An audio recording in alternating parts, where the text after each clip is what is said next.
Baik, teman-teman yang sudah bergabung ataupun nanti yang akan menonton secara offline kesempatan sore hari ini, saya sudah bersama Mbak Fani Naptalena. Beliau adalah seorang wanita yang multi talent.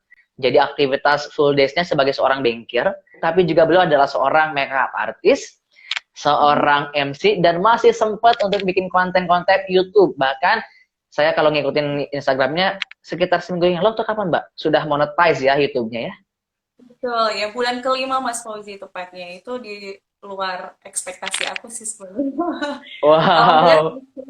viewer itu sangat bagus. Jadi di bulan kelima aku bisa daftar dan proses monetisasi cuma 1 hari. Alhamdulillah. Luar biasa. Hanya di bulan kelima. Saya aja udah bikin itu sampai 3 tahun. Kayaknya belum monetize ini. Ini bentar lagi Mas Mas ya. Siap, siap.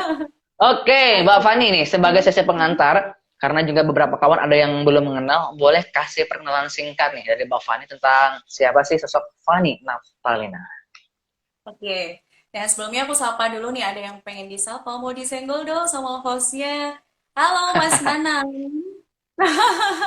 Ini semakin banyak yang bergabung. Yang belum kenal siapa aku perkenalan diri ya. Nama aku Fani Nauftalina. Teman-teman bisa panggil aku Fani atau Mbak Fan. Nah, kegiatan aku sehari-hari selain aku sebagai ibu rumah tangga, aku juga sebagai wanita karir. Keseharian aku sebagai bankir, teman-teman. Nah, kemudian aku juga memanfaatkan waktu weekend aku untuk sebagai freelancer ya. Aku kerja sebagai makeup artist dan juga master of ceremony. Dan sekarang aku juga sedang mengembangkan channel YouTube. YouTube-nya juga namanya Vanina Talena juga. Di situ aku sharing seputar profesi aku terkait MC, makeup artist, dan juga bankir. Gitu, Mas Fauzi. Oke, mantap. Jadi sangat padat aktivitasnya. Sekarang kita mulai ngobrol nih dengan tajuk utama kita Mbak Fan. Tentang manage your work and life ya. Jadi secara balance, secara seimbang. Sebelum menikah, sebelum mempunyai anak, apakah memang Mbak Fani sudah punya satu rancangan bahwa ke depannya saya akan menjadi seorang ibu, seorang istri, seorang karyawan, tapi juga tetap aktif dengan karya-karya yang lain. Ada nggak sih sempat terbesit dulu seperti itu? Iya, sebenarnya kalau terbersih sih iya Mas, semua tuh berawal dari sebuah mimpi gitu ya. Aku Hmm. biasa bekerja itu sejak kelas 2 SMP, jadi memang sudah terbiasa produktif begitu ya. Dan sebenarnya kenapa sih aku bisa melakukan beberapa hal ini, profesinya tidak hanya satu gitu. Aku tuh sebenarnya punya spirit Mas, itu aku pengen menjadi orang yang bisa bermanfaat bagi banyak orang gitu. Dan itu memang afirmasi positif sudah sejak kecil ditanamkan oleh ibu saya gitu. Jadi nanti kalau kamu sudah mandiri itu setidaknya tidak hanya mencukupi diri sendiri, tapi mencukupi kebutuhan orang lain, bahkan juga bermanfaat untuk orang banyak gitu. Nah, dari spirit yang sederhana itu membuat aku jadi akhirnya punya banyak mimpi, Mas. Nanti aku selain jadi ibu rumah tangga, aku pengen bisa ini, bisa itu, seperti itu sih, Mas, dari mimpi doang. Oke, tapi Gitu. memang sejak kecil tuh diberikan kayak semacam semangat bahwa hidup tuh harus ngasih banyak manfaat dan kita dikasih challenge untuk benar-benar punya purpose dalam hidup tuh yang keren abis itu ya nggak nanggung.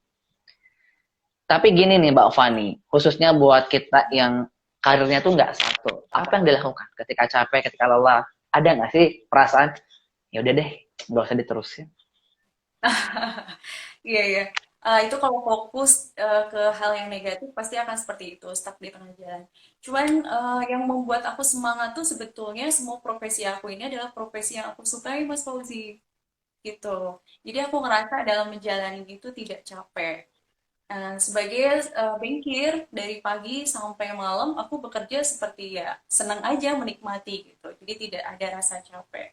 Lalu setelah pulang kerja, aku berusaha untuk quality time sama keluarga karena aku sudah sangat paham waktu aku terbatas. Jadi ketika pulang aku manfaatkan untuk quality time. Sejauh ini alhamdulillah banget. Setiap aku ada di rumah, mereka itu pengen banget deket sama aku. Artinya aku simpulkan bahwa aku dalam memanajemen waktu itu ya quality time aku untuk keluarga itu cukup seperti itu. Kemudian weekend juga aku manfaatkan untuk kerja sebagai MUA, sebagai MC. Aku pikir itu pekerjaan yang tidak terlalu menyita waktu gitu ya. Oke. Jadi memang pertama ada rasa suka ketika menjalankan aktivitas, entah sebagai bankir dan juga mua MC terlebih. sebagai istri dan juga ibu rumah tangga. Nah, ini langsung nyambung nih, karena ada satu titipan pertanyaan dari salah seorang netizen, dari Mbak Iva ya, Hanifah Siswanti. Beliau nanya nih, terkait dengan manajemen waktu. Ada nggak satu kiat-kiat agar manajemen waktunya itu efektif, dan ketika ada waktu dengan anak-anak, ya mereka ngerasa kehadiran kita tuh ada, dan bisa ngasih waktu yang berkualitas dengan mereka. Iya. Jadi aku berusaha untuk selalu fokus Mas setiap perannya gitu ya. Menjalani dengan sepenuh hati. Ketika aku di rumah ya aku jalani layaknya aku ibu rumah tangga gitu. Aku fokus sama anak-anak aku gitu. Dan ketika aku bekerja juga aku fokus sama bekerja. Jadi tidak terlalu apa ya kesana kemari gitu ya pikirannya. Untuk manajemen waktu ya begitu sih Mas. Di waktu yang singkat kita fokus, kalau sudah fokus ya itu waktu kita berkualitas sih menurut saya seperti itu. Gimana sih cara Mbak Fani untuk menghadirkan kesadaran utuh ketika beraktivitas? Sementara saya yakin distraksi pasti ada. Gimana cara ngaturnya dan kontrolnya? Iya. Kontrol itu memang butuh latihan ya Mas ya. Jadi awal-awal sih aku menjalani sempat seperti pikirannya bercabang gitu ya. Tapi dengan bercabang aku malah tidak dapat semuanya gitu.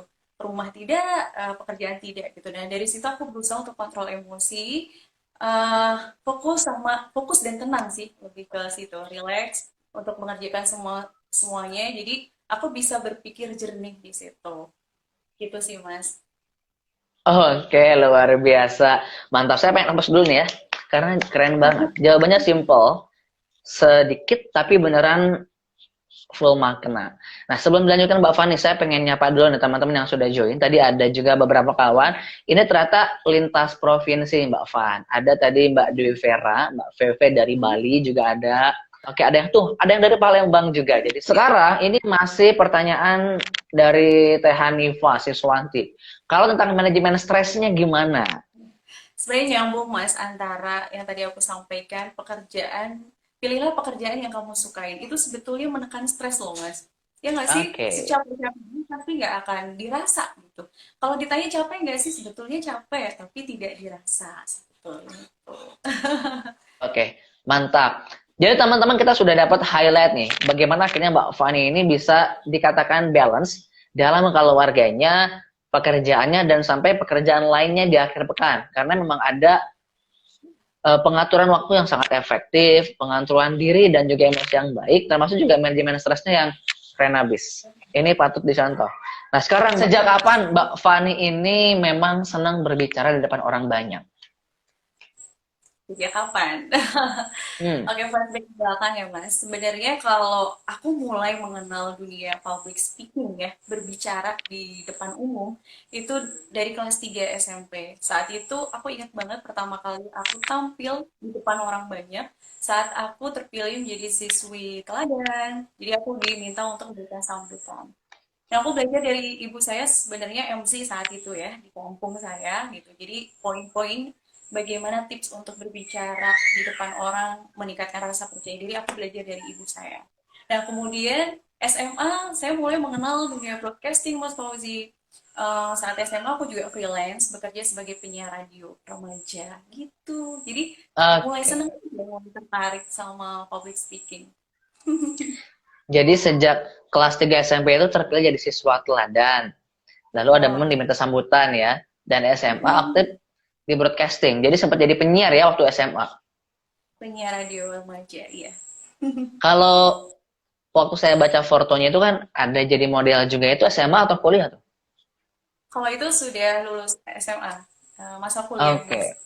Jadi Berarti memang kuliah juga bantu biaya kuliah gitu ya, karena ibu saya single ah parent, akhirnya terpicu tuh untuk lebih produktif lagi, meringankan beban ibu saya. Jadi ya saya ikut foto model, kemudian menyanyi juga gitu. Padahal ya sebelumnya saya nyanyi aja fales loh Mas Fauzi. Tapi akhirnya jadi gitu ya. profesi gitu. Oh, sempat jadi singer juga. Apa sampai sekarang? Enggak, Wow. masa saya Oh. sampai belum selesai. Karena tujuan saya nyanyi saat itu untuk bantu biaya kuliah. Jadi setelah lulus kuliah, kemudian saya menikah, saya sudah tidak lanjutkan lagi. Oke. Bentar. Kalau kuliah dulu di mana? Cirebon kah atau di luar Cirebon? Saya asli Magelang, saya kuliahnya di Ah, Jogja. Oh, asli Magelang.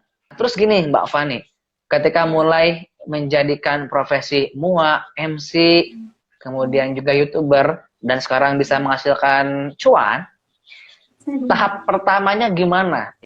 Nah, Oke, gimana memulai gitu ya, Mas. Sebenarnya gini, aku pikir semua perempuan itu bisa melakukan sama halnya dengan apa yang saya lakukan. Bisa kok. oke. Mereka semua punya potensi. Yang berbeda menurut saya adalah tiga hal. Yang satu orang dengan orang yang lain itu berbedanya. Yang satu kemauan, dua keberanian, dan tiga dukungan. Nah, gitu Mas. Kadang orang cuma kepengen punya mimpi gitu ya. Aku kepengen bisa begitu, ya pengen aja, tapi dia nggak berani memulai, ya percuma gitu kan. Dan kemudian sudah mau, sudah berani, tapi tidak mendapat dukungan, itu juga akan jadi hambatan besar gitu.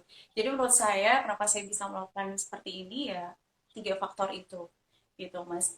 Nah, saat memulai untuk menjadi seorang MC saat itu, aku tuh kepikirannya baru bulan Juli yang lalu loh, Mas. Jadi pas Hmm, ya balik lagi, aku pengen ngasih manfaat ke banyak orang. Terus aku kepikiran baru bulan Juli, ya kayaknya kalau jadi YouTuber makin banyak orang yang aku jangkau, makin banyak manfaat yang aku bisa kasih gitu.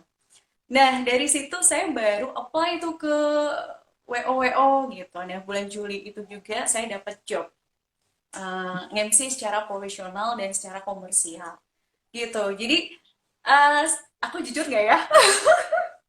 Karena gini, untuk ngasih influence gitu ya, mempengaruhi orang lain, itu kan kita harus melakukan dulu gitu kan Mas Fauzi ya. Jadi untuk mencontohkan orang, kita harus melakukan. Nah, aku pikir kalau aku pengen sharing tentang public speaking, aku pengen nyontohin juga in real life tuh public speaking seperti apa sih ketika nge-MC beneran tuh gimana sih. Nah, akhirnya ya sudah, baru bulan Juli yang lalu saya dapat job pertama secara komersial dan videonya aku share di YouTube itu the most popular of my videos Mas itu jadi populer banget padahal itu adalah MC wedding pertama saya gitu Mas Fauzi. mantap. Ya baru banget saya MC pemula juga teman-teman ya semangat ya kita sama-sama. Oke, mantap. Menarik teman-teman. Tadi saya meng-highlight 3 poin yang keren-keren abis. Kemauan, keberanian, dan dukungan support system. Nah, ini yang pengen saya tanya lagi nih. Karena saya pribadi dulu ketika mengawali karir, sempat Hmm. nggak ada dukungan dari orang tua. Mbak Fani, apakah ketika awal mengawali karir, orang tua memang sudah menyetujui, sudah approve, dan ya udah maju aja, atau ada nggak sih penolakan-penolakan dari orang-orang terdekat Mbak Fani? Oke, aku contohkan salah satu karir aku yang mendapat penolakan ya Mas. Kalau untuk Bengkir MC MUA itu relatif semuanya dukung gitu. Nah saat itu, Oke. saat saya menjadi penyanyi itu ada beberapa penolakan dari keluarga besar sebetulnya. Eh, saya sih kata ibu saya, dipesan ibu saya juga ya. Kata ibu, Dok, ketika kamu pengen maju dan sukses, ada kalanya kamu harus tutup mata dan tutup telinga. Fokus sama tujuan Hmm. kamu.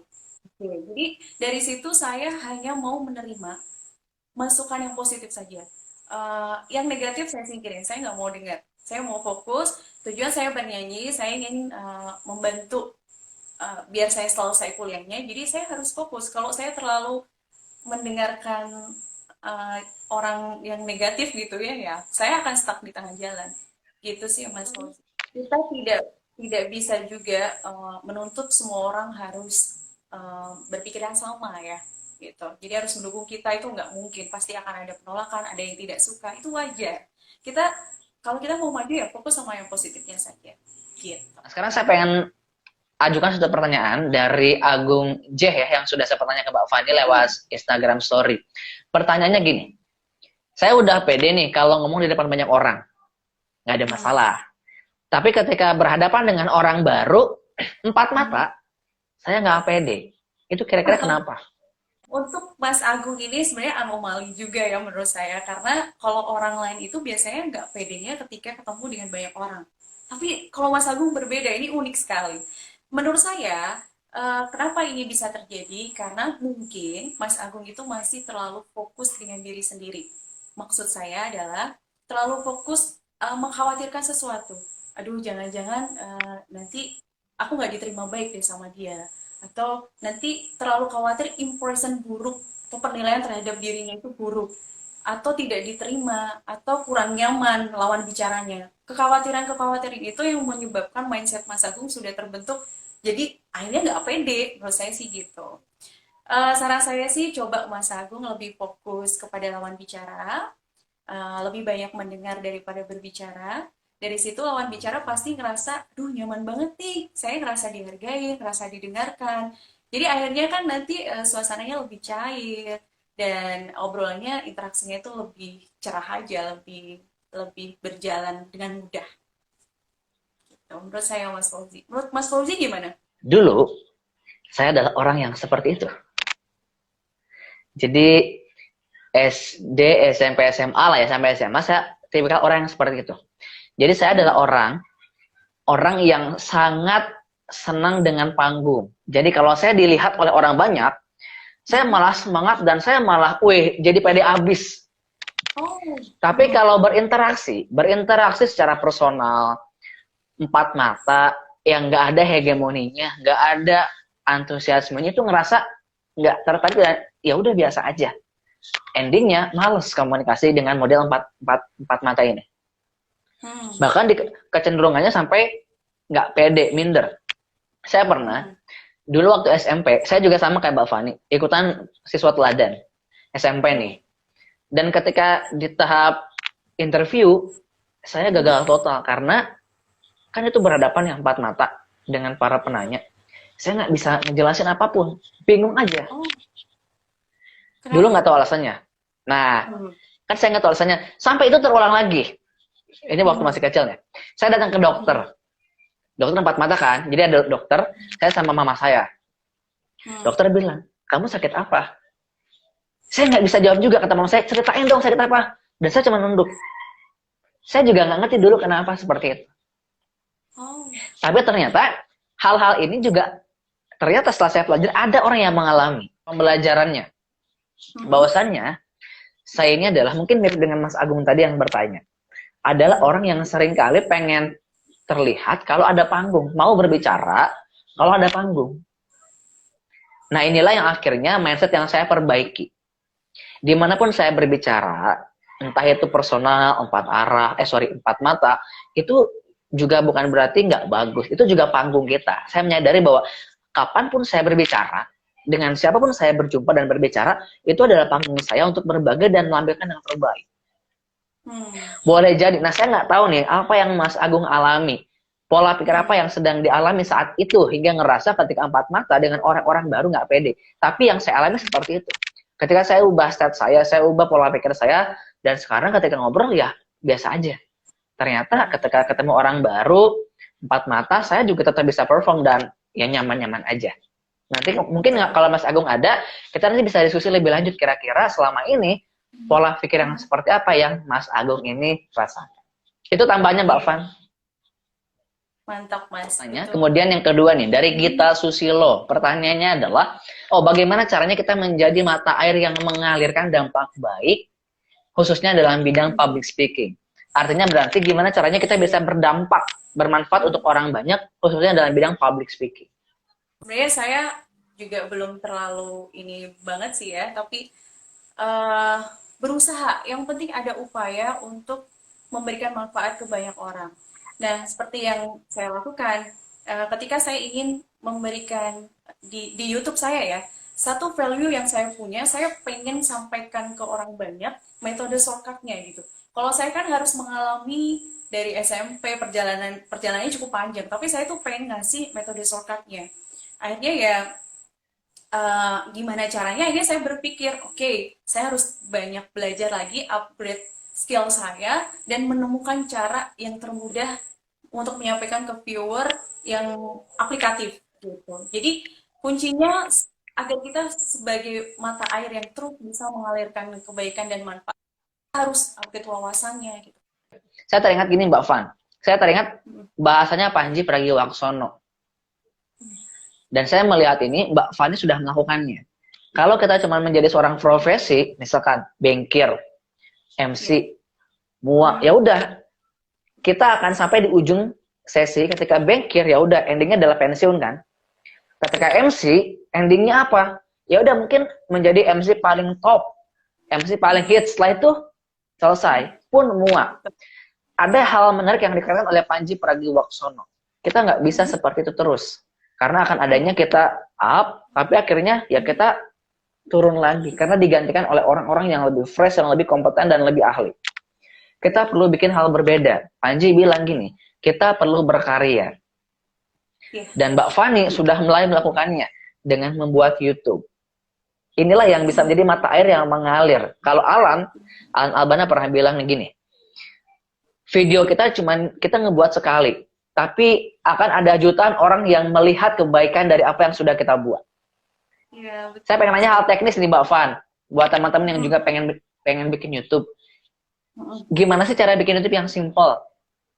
Saya nggak bisa editing misalnya, saya nggak punya kamera bagus. Iya, nah itu dia. Kadang-kadang tuh orang mau memulai sesuatu mengkhawatirkan banyak hal ya.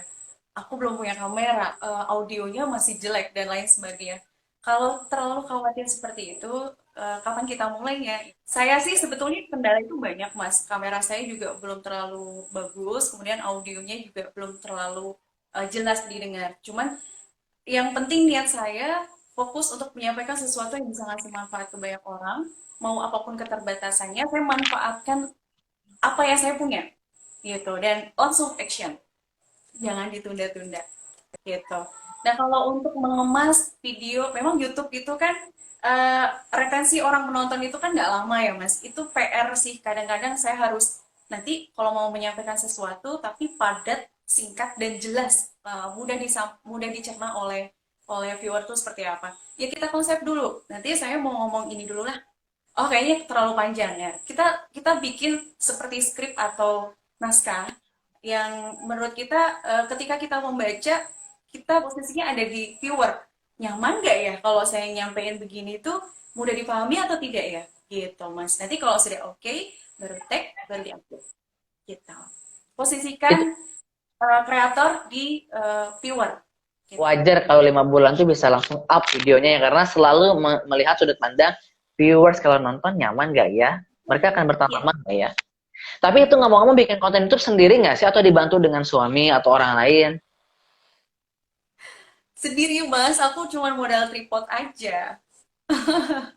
Tripod Terus aja. editingnya pakai apa, HP atau dari laptop? Coba tebak. Aku kira-kira pakai apa? Canva ya? Iya, maksudnya pakai handphone atau pakai Oh, pakai HP. iya betul. Kan kalau orang aduh ngeditnya pakai HP susah. Memang ada tingkat kesulitan tersendiri ya. Tapi menurut saya pakai handphone tuh lebih fleksibel, Mas. Saya ketika nganggur di luar daripada nganggur, ya udah saya ngedit video. Gitu kan mudah dibawa kemana-mana. Jadi nggak masalah sih, walaupun ada kelemahan ya. Memang nggak sedetail kalau kita ngedit menggunakan PC. Tapi nggak apa-apa. Yang penting kan kita fokus sama manfaatnya, apa yang mau kita sampaikan. Editan apa namanya itu pemanis ya, yang penting saya fokus sama konten, eh, pemanisnya nggak terlalu banyak nggak apa-apa, yang penting materinya itu mudah dipahami begitu, Mas Fauzi. Ada ibu saya nih, ini Oh, pakai akun bisnisnya sama ya. Fatika Sari Esok. Iya, Wow. aku manggil ibu tuh Miwa, Mami Iwa itu panggilan kesayangan. Halo, Hmm, assalamualaikum Mami Iwa, I love you. Muah, muah, muah. siap. Salam kenal mamanya Mbak Van, keren. Luar biasa, ternyata hari ini bisa hadir berawal dari Iya. pesan-pesan yang luar biasa dari mama ya. Ini ada pertanyaan dari Mas Saiful. Beliau dari Tarakan. Beliau juga seorang MC dan aktif sebagai protokoler. Kalau nggak salah di Pemkot ya, Pemkot Tarakan. Beliau bertanya gini, dari sekian banyak aktivitas Mbak Fani, mana yang paling difokuskan, diutamakan? Dan dalam hidup Mbak Fani, ada nggak sih yang belum tercapai? Ya, kalau dari mulai yang belum tercapai, itu masih banyak banget, Mas. Mimpi aku Wow, tuh, jadi aku sering bermimpi ya, Mas ya. Tapi apa penasaran. yang saya lakukan, betul ternyata setelah aku baca buku, sekarang baru aku paham, ternyata nggak cuma aku yang melakukan. Bahkan William Faulkner, peraih Nobel dan juga penulis, dia mengatakan, bidiklah selalu mimpimu lebih tinggi dari yang kamu sanggupi. gitu. Memang, oh ya wajar lah, aku berarti nggak apa-apa yang bermimpi terlalu tinggi, tapi ya alhamdulillah hampir semua yang aku impikan itu satu persatu tercapai gitu. Karena aku yakin Mas, aku sesuai prasangka hambaku. Nah itu Allah pernah mengatakan demikian.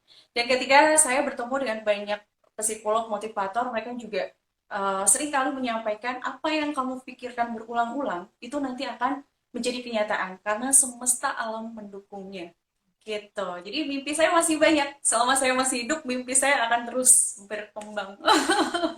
Gitu, Mas Waldi. Terus tadi yang pertanyaan satunya gimana tadi, Mas? Aku sampai lupa. Sebelum ke yang satunya nih, saya penasaran.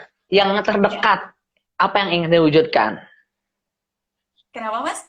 Yang Yang terdekat, terdekat. mimpi yang paling dekat, apa yang ingin diwujudkan? Jujur ya, aku pengen kayak Mas Fauzi. Aku pengen jadi trainer. Aku pengen nulis buku. Ya, itu yang terdekat, Mas. Oh, Inspirasi mantap. aku banget ini. Mudah-mudahan aku kayak Mas Fauzi ya. Wah, kita saling belajar nanti ya. Ini, tadi Mbak Saiful, dari sekian banyak aktivitas yang dikerjakan, mana yang menjadi fokus utamanya Mbak Fani? Ya, kalau ditanya fokus, tadi aku sampaikan aku semuanya fokus, Mas. Mau aku jadi banker, aku fokus saat aku bekerja sebagai banker. Saat saya menjadi ibu rumah tangga, jadi saya fokus jadi ibu rumah tangga. MC, makeup artist, YouTuber, semua saya fokusin. Jadi kalau ada pertanyaan mana yang lebih fokus, semuanya fokus dan semuanya penting buat saya. Lakukan dengan sepenuh hati. Gitu sih. Wow. Oke gitu ya Mas Saiful. Jadi ternyata Mbak Fani akan fokus dengan satu hal yang sedang ia kerjakan saat itu. Keren. Ini ada lagi nih, mau dibaca ini pesan dari Mama. Nah, Oh iya, Miwa nangis dan bangga sayang. Good luck untuk putriku juga Was Fauzi. Makasih Miwa. terima Terus ya, kasih. Ya ya. mantap ya, Yang disaksikan langsung. membuat saya seperti ini ya Mamiwa karena afirmasi positif itu kan tidak hanya sehari dua hari ya Mas ya. Dari kecil saya diinput oleh ibu saya. Jadi ya, alhamdulillah jadi seperti ini. Ada nggak selain dari tadi kan sering bilang nasihat dari Mama, pesan-pesan dari Mama, ada nggak satu hal habit positif yang Mbak Fani lakukan sebagai penunjang untuk meningkatkan kemampuan knowledge dan lain-lain seperti baca buku dan lain-lain. Ada nggak sih habit-habit yang belum tersampaikan sehingga menunjang karirnya Mbak Fani? Mhm. Hal yang sering ya, yang pasti Hmm, kalau kita menambah wawasan ya kita harus cari makin banyak informasi gitu. Ya salah satunya dari baca buku atau dari YouTube. Ya banyak hal sih Mas, kita belajar tidak hanya dari buku saja. Kita sharing dengan seperti dengan Mas Fauzi itu juga nambah ilmu pengetahuan banyak sekali gitu, dengan teman. Gitu sih banyak hal yang bisa kita lakukan sih Mas. buku nih, ada nggak satu buku favoritnya Mbak Fani yang selalu menjadi referensi? Sebenarnya saya saat ini lebih seneng di YouTube. Tidak selalu hanya di buku saja sih. Kayaknya hampir semua buku saya suka ya. Yang saya Semua baca ya. genre gitu. Buku, buku yang saya baca saya suka. Karena saya selalu selalu pilih saya kurangnya apa ya. Jadi ya udah itu yang saya fokuskan untuk baca. Menurut saya sih semua buku nggak ada yang nggak bermanfaat. Ilmu itu semuanya bermanfaat. Lanjut, kalau YouTube nih, kan juga Mbak Fani sering belajar dari YouTube. Ada nggak channel YouTube favoritnya Mbak Fan? Mhm. Siapa tuh yang Channel sering YouTube. ditonton? Ya, saya suka Najwa Shihab, Mary Riana, kemudian ya itu dua dua wanita yang role model banget untuk saya. Itu channel yang kadang-kadang nge-refresh saya, kemudian kalau lagi down, lagi sedih, ngeliat Mary Riana banyak motivasi di situ. Saya suka. Najwa Shihab, saya Oke, seneng banget cara dia menyampaikan ide, gagasan dia, elegan tapi smart gitu. Saya suka. Itu, Mas. oke, siap. Kita lanjut baca ini pertanyaan ya. Nah, ada dari Mbak Tia. Di Lombok nih Mbak Fani. Seorang MC, dosen, trainer juga, seorang ibu rumah tangga juga keren banget. Nih, Oke. pertanyaannya. Saya masih susah fokus ke banyak hal lain. Ke banyak hal. Misal, saat ini lebih fokus nemenin Golden Age anak. Tapi sekarang perlahan kembali lagi, tapi sedikit kewalahan ketika karena ngurus kecil. Maksudnya comeback itu ke dunia MC ya, ke Mbak Tia ya. Lalu keluarga sendiri nih, Mbak Fani, apakah ada bantuan ART atau ketika ada aktivitas anak dititip ke orang tua? Itu gimana kira-kira Mbak Fani? Mhm. Masalah anak ya, ya pasti saya punya asisten juga mas, asisten Hmm, yang maksudnya pengasuh untuk didik. Kalau misalnya saya kerja dari pagi sampai sore, anak tidak ada yang mengasuh di rumah kan itu sulit, ya. ya. Untuk Berarti dibantu untuk mengurus anak pasti. ada nggak sharing-sharing dari Mbak Fani bagaimana kita sebagai orang tua bisa menemani golden age anak ini? Terlebih kita juga seorang yang aktif di pekerjaan dan lain-lain. Ada yang ingin dibagikan mungkin tipsnya? Hmm, hmm. Ya, sejauh ini kalau yang sudah saya alami kan anak yang pertama ya. Pada saat dia golden age itu, em, saya tuh sampai dengan saat ini sih Mas, menempatkan tidak hanya sebagai ibu saja, tapi sebagai temannya dia. Jadi saya bisa banyak peran dengan anak saya itu. Kadang-kadang bisa saya jadi sosok ayahnya, jadi ibunya, jadi temennya, gitu Mas. Jadi dia nyaman dengan kita. Dan ketika kita mau menyampaikan apa ya seperti pesan-pesan pun dia mau mendengarkan gitu. Dan ini keren Mbak Fani. Oke, Mbak Fani, satu pertanyaan terakhir nih ya yang akan kita bahas secara langsung di sini. Yang boleh. Pertanyaan dari Teh Amel Lali. Ini juga seorang ibu yang luar biasa. Ini yang nanya ibu-ibu keren semua nih ya. MC juga nih. Keren Apakah banget Mbak Mbak. Fani pernah merasa jenuh? Kalau pernah, gimana cara mengatasinya dan kembali on? Hmm, hmm, ya. Oke, jenuh pasti itu ya manusiawi ya. Kadang-kadang suka capek, lelah gitu. Tapi ya itu dia semangat saya itu saya pengen ngasih manfaat ke banyak orang. Jadi ketika saya dibutuhkan oleh banyak orang, saya harus on terus. Ya nggak sih Mas? Kalau saya down, orang lain down gitu. Oke, luar biasa Mbak Fani ya. Buat teman-teman yang baru join di tengah-tengah atau sekarang menjelang akhir, ada banyak pembelajaran yang telah Mbak Fani sampaikan pada hari ini. Saya melihat banyak pembelajaran nih Mbak Fani. Di antaranya, kenapa akhirnya Mbak Fani ini bisa berhasil menjalankan karirnya secara balance antara karir satu dan yang lainnya. Karena pertama beliau punya purpose. Dalam hidup ada tujuan yang sudah beliau tetapkan. Dan semua selalu bermuara pada niat baik berbagi kebermanfaatan, dampak positif kepada orang-orang banyak. Ya. Yang kedua, ketika berperan, Mbak Fani selalu fokus dengan perannya masing-masing saat itu juga, tidak terdistrak dengan peran-peran lain. Ini yang perlu kita mulai pelajari dari beliau, sadar penuh hadir utuh. Kalau ilmu kerennya tuh zaman sekarang mindfulness, kita perlu mindful ketika melakukan satu aktivitas. Yang ketiga adalah ada support system, ada dukungan dari orang-orang terdekat, ada ibu yang selalu ngasih support, ada keluarga yang selalu ngasih impact yang luar biasa ke Mbak Fani hingga akhirnya bisa menjadi sosok yang luar biasa di karir apapun itu. Jadi keren habis. Mbak Fani boleh kasih satu closing statement untuk teman-teman yang sudah menyaksikan dari awal sampai sekarang bagian terakhir ini? Selalu fokus pada kualitas diri teman-teman. Kita hidup yang terpenting satu, jangan melukai orang lain, jangan merugikan orang lain, dan fokus untuk memberikan manfaat kepada banyak orang. Go for it, ya. Mantap. Silakan dicatat teman-teman quotes terakhirnya, jangan melukai orang lain, jangan merugikan orang lain, dan bermanfaatlah untuk orang-orang banyak. Fani Naftalena 2020. Wah, terima kasih Mbak Fani. Dengan senang hati Mas Fauzi. Ya, buat teman-teman yang baru menonton di tengah-tengah atau menjelang akhir, jangan khawatir karena videonya setelah ini akan kami save. Dan kalau ingin membagikan pembelajarannya, apa yang sudah diceritakan Mbak Fani, boleh banget di-share. Nanti tinggal mention Fauzi Nurenda atau Fani_Naftalena. Kita foto dulu ya, screenshot sebentar Mbak Fani. Teman-teman kalau mau bantu screenshot juga boleh banget nih ya. Oke, sebentar ya. Oke, siap. Baik, 1, 2, 3.